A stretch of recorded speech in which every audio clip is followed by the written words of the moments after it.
El árbol, de Howard Phillips Lovecraft. Existe un olivar en la frondosa ladera del monte Ménalo, en Arcadia, levantado sobre las ruinas de una antigua villa. Muy cerca se encuentra una tumba, de pasado esplendoroso, con las más excelsas esculturas, que ahora aparece tan malograda como la casa. En un extremo de la tumba, con sus curiosas raíces desplazando a los bloques de mármol pentélico manchados por el tiempo, crece un antinaturalmente gran olivo de una forma extrañamente repelente, como la de un hombre grotesco o un cuerpo retorcido por la muerte, por lo que los lugareños temen pasar por ahí en las noches en las que la luna alumbra débilmente de entre sus ramas torcidas. El monte Ménalo es el lugar favorito del terrible Pan, cuyos extraños compañeros son variados, y los humildes pastores creen que aquel árbol debe tener algún horrendo parentesco con estos raros Panici, aunque un viejo apicultor que vive en una cabaña vecina me contó una historia diferente.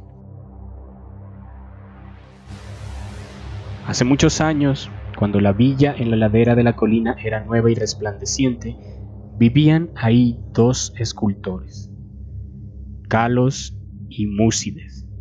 Desde Lidia hasta Neápolis se alababa a su trabajo, y nadie se atrevía a afirmar que alguno superara al otro en habilidad. El Hermes de Calos se alzaba en el altar de mármol de Corinto. El Palas de Múcides coronaba un pilar en Atenas, cerca del Partenón. Todos los hombres rendían homenaje a Calos y Múcides y se maravillaban de que ninguna sombra de envidia artística enfriara el calor de su amistad fraterna. Pero, aunque Calos y Múcides vivían en una armonía sin quebrantar, sus naturalezas no eran parecidas. Mientras Múcides gozaba de la noche entre las felicidades urbanas de Tegea, Calos permanecía en casa retrayéndose de la vista de sus esclavos en los frescos rincones del olivar. Ahí meditaba sobre las visiones que llenaban su mente. Ahí imaginaba las formas de la belleza que luego se volverían mortales en su mármol vivo. La gente ociosa decía que Calos conversaba con los espíritus del olivar y que sus estatuas no eran más que imágenes de los faunos y dríadas que ahí encontraba, pues su trabajo no seguía el patrón de algún modelo vivo. Tan famosos fueron Calos y Múcides, que nadie se asombró cuando el tirano de Siracusa les envió emisarios para tratar el tema de una costosa estatua de Tique que planeaba erigir en su ciudad. La estatua debía ser de gran tamaño y de astuta confección, pues debía volverse una maravilla entre las naciones y la meta de los viajeros. Exaltados más allá de todo pensamiento serían aquellos cuyo trabajo ganara aceptación, y por este honor fueron invitados a competir, Calos y Múcides. Su amor fraterno era bien conocido, y el astuto tirano concluyó que cada uno, en lugar de ocultar su trabajo del otro, ofrecería ayuda y consejo. Esta caridad produciría dos imágenes de belleza sin parangón, y la más hermosa eclipsaría incluso los sueños de los poetas. Los escultores respondieron a la oferta del tirano con alegría. Los días que siguieron, sus esclavos escucharon los incesantes golpes de los cinceles. Calos y Múcides no escondieron su trabajo del otro, pero la contemplación de su obra era solo para ellos dos. Además de las suyas, ninguna mirada se posó sobre las dos divinas figuras liberadas por los hábiles golpes sobre los bloques en bruto, que las tenían cautivas desde el principio del mundo. Durante la noche, como antes, Múcides frecuentaba los salones de banquetes de Tegea, mientras que Calos deambulaba solo por el olivar. Pero mientras pasaba el tiempo, los hombres observaban una falta de alegría en el antes radiante Múcides. Era algo extraño. Dijeron entre ellos que la depresión aferrara a alguien con tan buena oportunidad de obtener la más alta recompensa del arte. Pasaron muchos meses, y sin embargo, el amargado rostro de Múcides no reveló algo de la aguda expectativa que la situación despertaba. Luego, un día Múcides habló de la enfermedad de Calos, tras lo que nadie se maravilló de nuevo de su tristeza. Dado el apego que se tenían los escultores, era famoso por ser profundo y sagrado. Subsecuentemente, muchos fueron a visitar a Calos y ciertamente notaron la palidez de su rostro, pero había en él una feliz serenidad que hacía que su mirada se revistiera de mayor magia que la de Múcides, quien estaba claramente distraído por la ansiedad y empujaba a todos los esclavos en su afán por alimentar y cuidar a su amigo con sus propias manos. Ocultas detrás de dos pesadas cortinas se erguían las dos figuras inacabadas de Tique, poco intervenidas últimamente por el hombre enfermo y su fiel enfermero. Mientras Calos se volvía cada vez más débil, inexplicablemente, más allá de los cuidados de desconcertados médicos y de su solícito amigo, él, a menudo, deseaba que lo llevaran al olivar que tanto amaba. Ahí pedía que lo dejaran solo, como si deseara hablar con cosas invisibles. Múcides siempre cumplía con sus deseos, aunque sus ojos se llenaban de visibles lágrimas ante la idea de que Calos quisiera pasar más tiempo con los faunos y dríadas que con él. Eventualmente se acercó el final, y Calos se ocupaba de cosas más allá de esta vida. Múcides, llorando, le prometió un sepulcro más hermoso que la tumba de Mausolo, pero Calos le prohibió hablar más de glorias de mármol. Solo un deseo hechizaba la mente del moribundo, que unas ramas de ciertos olivos de la arboleda fueran enterradas en su morada final, cerca de su cabeza, y una noche, sentado a solas en la oscuridad del olivar, Calos murió.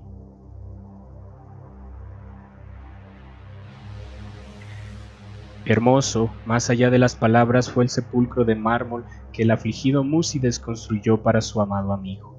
Nadie, sino Calos mismo, podría haber diseñado tales bajorrelieves, donde se mostraban todos los esplendores de los campos elíseos. Múcides no se olvidó de enterrar cerca de la cabeza de Calos las ramas de olivo de su querido olivar. A medida que la violencia primera del luto de Múcides daba lugar a la resignación, trabajó diligentemente sobre su figura de Tique. Todo el honor era ahora suyo, dado que el tirano de Siracusano aceptaría la obra de nadie salvo la de Calos o Múcides. Su tarea fue un desahogo para sus emociones y trabajaba durante más tiempo cada día, evitando las alegrías que antes había disfrutado.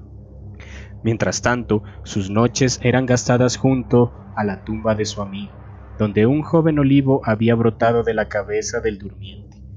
Tan rápido fue el crecimiento de este árbol, tan extraña su forma, que todos los que lo contemplaban exclamaban llenos de sorpresa, y el mismo Múcides parecía fascinado y asqueado al mismo tiempo. 3 años después de la muerte de Calos, Múcides envió a un mensajero al tirano y se murmuraba en la gora de Tegea que la gran estatua estaba terminada. Para este momento, el árbol de la tumba había alcanzado proporciones sorprendentes, superando a todos los otros árboles de su tipo y enviando una rama singularmente pesada sobre el estudio en el que trabajaba Múcides. La misma cantidad de visitantes venía a contemplar el prodigioso árbol que a admirar el arte del escultor, por lo que Múcides estaba pocas veces solo, pero no le molestaba la multitud de invitados. Ciertamente, él parecía temer estar solo, ahora que su absorbente trabajo estaba terminado. El lúgubre viento de la montaña susurrando a través del olivar y del árbol de la tumba tenía una sorprendente manera de formar sonidos vagamente articulados. El cielo estaba oscuro la tarde en que llegaron los emisarios del tirano a Tegea. Era bastante sabido que habían llegado a llevarse la gran imagen de Tique y traer honor eterno a Múcides, por lo que su recepción de los prosenot fue de gran calidez. Mientras avanzaba la noche, una violenta tormenta de viento estalló sobre la cima de Menalo, y los hombres de Siracusa se alegraron de descansar cálidamente en el pueblo.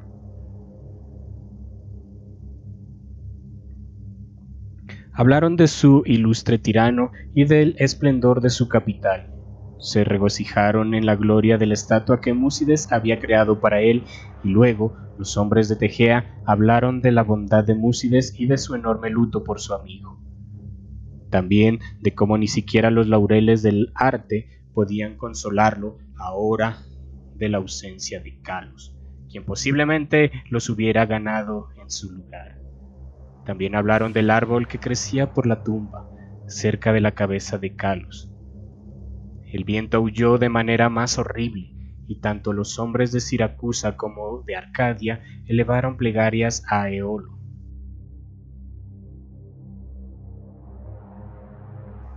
Con la luz del sol de la mañana, los hombres guiaron a los mensajeros del tirano por la ladera de la colina hacia la casa del escultor. Pero el viento nocturno había hecho cosas extrañas. Los gritos de los esclavos ascendieron desde una escena de desolación, y de entre el olivar ya no se alzaban más las radiantes columnatas del amplio salón donde Múcides había soñado y laborado. Solitarias y sacudidas se lamentaban los patios humildes y los muros inferiores, pues sobre el suntuoso peristilo superior había caído de pleno la pesada rama del árbol, del extraño árbol, reduciendo al majestuoso poema de mármol, de una manera tan rara y completa, a un montón de tristes ruinas. Los forasteros y los tejeanos miraban paralizados, buscando desde los escombros hasta el enorme y siniestro árbol, cuyo aspecto era tan extrañamente humano y cuyas raíces se extendían hasta el esculpido sepulcro de Calos. Y el temor y la consternación crecieron cuando buscaron por el estudio derrumbado del gentil Múcides y de la imagen de Tique, maravillosamente labrada. No había algún rastro por descubrir. Entre tales ruinas formidables solo habitaba el caos, y los representantes de ambas ciudades se marcharon desilusionados. Los de Siracusa, porque no tenían una estatua que llevar a casa; los de Tegea, porque no tenían a un artista que coronar. Sin embargo, los hombres de Siracusa obtuvieron al poco tiempo una estatua muy espléndida en Atenas, y los de Tegea se consolaron erigiendo en el agora un templo de mármol que conmemoraba los regalos, virtudes y piedad fraterna de Múcides. Pero el olivar todavía se yergue, así como el árbol que crece de la tumba de Calos. Y el viejo apicultor me dijo que a veces las ramas susurraban de una a otra con el viento nocturno, diciendo una y otra vez: Oisa, Oisa, yo sé, yo sé.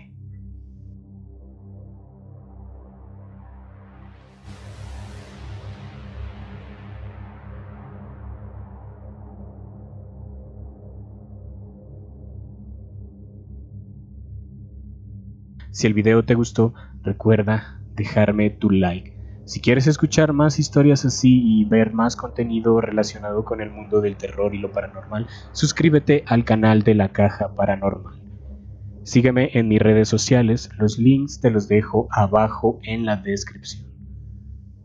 Yo soy Luis y nos vemos en un próximo video.